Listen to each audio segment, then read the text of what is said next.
معكم محمد مصطفى، وإن شاء الله هنتكلم في أول سيشن من كورس روك اند فلويد بروبرتيز. هنتكلم النهاردة عن البروستي. ما هي البروستي؟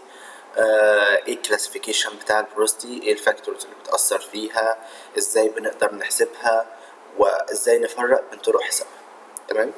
هنبدأ إن شاء الله بالديفينيشن بتاع البروستي، ولكن عشان نعرف إيه هو البروستي يجب علينا معرفة أنه تحت باطن الأرض يتكون الروك أو الصخر من شيئين. أول شيء هو الماتريكس أو الجرين، وهي الحبيبات التي تكون الروك، وظاهرة هنا هنلاقيها في الجزء اللي هو الغامق شوية في الصورة دي. أما البور سبيس تدعى المسافات البينية، وهي المسافات التي تفصل بين الجرينز وبعضها، وهنا في الصورة دي هنلاقيها ظاهرة باللون الأبيض. هذه المسافات البينية هي المناطق التي يتخزن بها كل من الأويل والجاس والووتر، أي أن هذه المسافات لا يمكن أن تكون في حالة فراغ، يجب أن يكون بداخلها إما أويل أو جاس أو ووتر. كده احنا عرفنا تكوين الروك تحت سطح الأرض. نقدر بعد كده نتكلم عن الديفينيشن بتاع البروستي. ايه هو البروستي؟ هي الفراكشنال فويد سبيس within rock and available for storage of fluid. يعني لو انا قسمت حجم البور سبيس على الحجم الكلي او الحجم البولك للروك، يبقى هو ده البروستي. يبقى تعريف البروستي هو حجم البور سبيس على الحجم الكلي للروك. تمام. واحنا عارفين ان حجم البور سبيس بالاضافه لحجم الماتريكس يديني حجم البولك، فاذا لو طرحت الحجم البولك ناقص الحجم الماتريكس يديني حجم البور سبيس، وهو ده اللي القانون هنا بيقول. بعد كده هنسيب جزء الباكينج، هنشرح يعني اما نيجي نوصل للفاكتورز اللي بتأثر في البروستي هنرجع نشرحها تاني. تمام. هنتكلم دلوقتي عن الكلاسيفيكيشن اوف بروستي، ازاي بنقدر نصنف البروستي.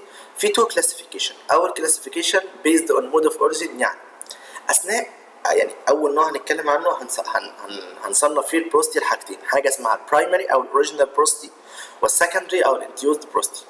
تمام. البرايمري او الاوريجينال يعني من معناها من اسمها هي اصيله داخل الروك، اي اثناء ترسيب الطبقات المختلفه من الروك او الصخور السيدمنتري، اثناء تكوينها او اثناء ترسيبها ظهرت بين الجرينز وبعضها مسافات بينيه بور سبيس.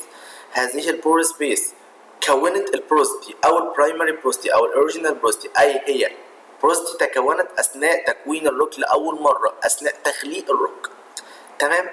تاني نوع هو السكندري او الانديوزد بروستي، من نوع هو منتج او نوع دخيل على الروك، اي بعد تكون الروك وعاش الروك فتره من الزمن قد تصل الى سنه، مليون سنه، 100 مليون سنه، حصلت بعد ذلك حركه جيولوجيه ما ادت الى ظهور كسر او فراكشر او فولت او اي شيء حصل داخل الروك ادى الى تكون بور سبيس، ولكن بعد فتره طويله من تكوين الروك. تمام. اذا هذه البور سبيس اللي انتجت بعد فتره هي تسمى السكندري او الانديوزد بروستي. يبقى احنا كده عرفنا اول كلاسيفيكيشن للبروستي. تاني كلاسيفيكيشن للبروستي هنتكلم عنه هو البور سبيس كلاسيفيكيشن. من المعروف احنا قلنا من شويه ان الروك بيتكون من جرين او ماتريكس وبور سبيس. في حاله كان هذه البور سبيس او المسافات البينيه متصله فيما بينها، اي تكون شبكه داخليه من البور سبيس، اذا في هذه الحاله تدعى البور سبيس interconnected بور سبيس.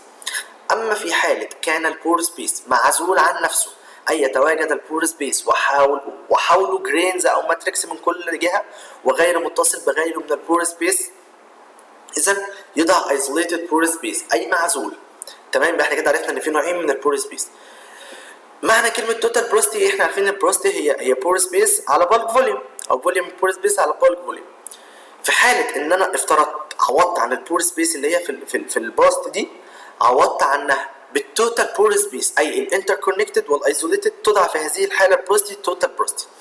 اما في حاله عوضت عن البور سبيس بالانتركونكتد بور سبيس فقط، اذا في هذه الحاله تدعى افكتيف بروستي. اللي يهمني كمهندس هو الافكتيف بروستي لان ده اللي انا بنتج منه. تمام. هننتقل بعد كده للفاكتورز اللي بتاثر في البروستي، يعني ليه البروستي هنا بتكون عاليه وليه هنا بتكون اقل. فاول حاجه هي البارتيكل شيب. في حالة كانت الجرين أو الماتريكس اللي بتكون الروك شكلها منتظم بدون زوايا، إذا تكون البروستي قليلة.